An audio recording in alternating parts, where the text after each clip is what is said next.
Hey Rose, it's Wednesday, April something. So many of you were probably asleep Monday night. Well, technically Tuesday morning from around 1 to 4 in the morning. And maybe some of you were online or on Twitter and started hearing people talking about a blood moon. Sounds ominous.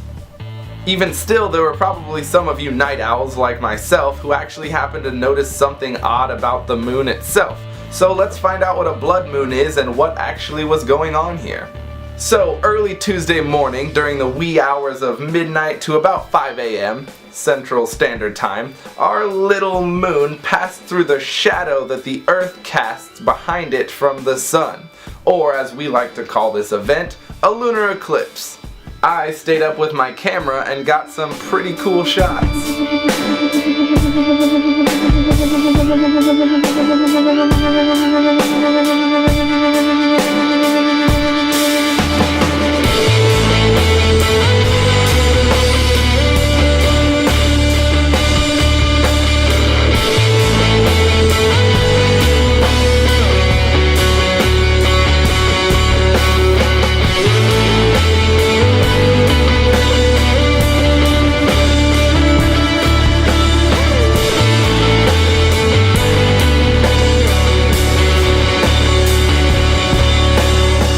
Because the sun, earth, and moon have to be perfectly lined up and in that order, a lunar eclipse can only happen during a full moon, when the moon and the sun are on opposite sides of the earth. There are two different kinds of lunar eclipses because the earth has two different kinds of shadows. Directly behind the earth there is a tight conical shadow in which the earth blocks out all of the light from the sun.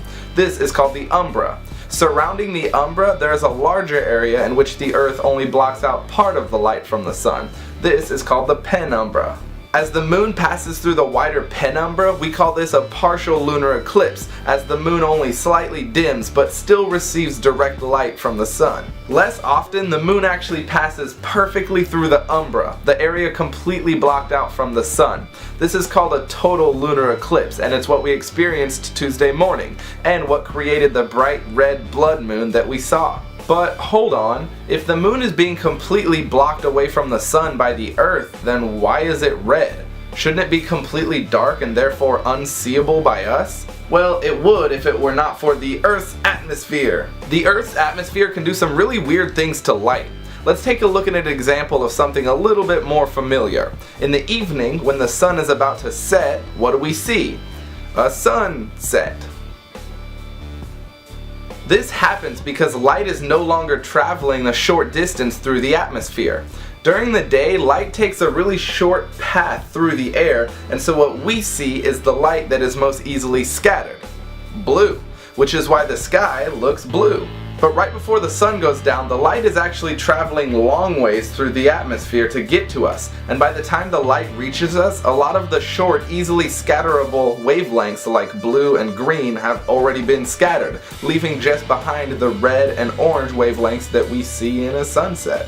The same thing happens during a total lunar eclipse. Even though the Earth is completely blocking the moon from the sun, some of the sun's light gets refracted into the shadow from our atmosphere, causing the moon to glow red.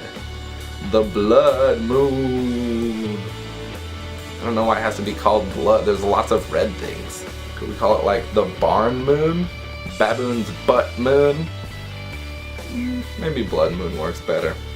So basically what you're seeing is all of the sunsets all happening at the same time on the Earth, casting their bright red glow onto the moon. That's pretty sweet. Imagine if you were on the moon during a total eclipse. You would see the sun slowly set behind the Earth until it dodged behind it completely, leaving behind just the faint sunset red glow surrounding the planet. For a few hours until the sun popped out of the other side of the Earth and cast light all over the surface again, returning daytime to the moon. If you missed the blood moon, don't worry. We're in a period of frequent total eclipses in which 3 more are going to happen within the next year and a half. Depending on where you live, however, you might not be in the best place to witness it. I recommend looking up upcoming eclipses for your area so you make sure not to miss the next one. Rose, I had fun watching the eclipse with you, and we will see you on Friday.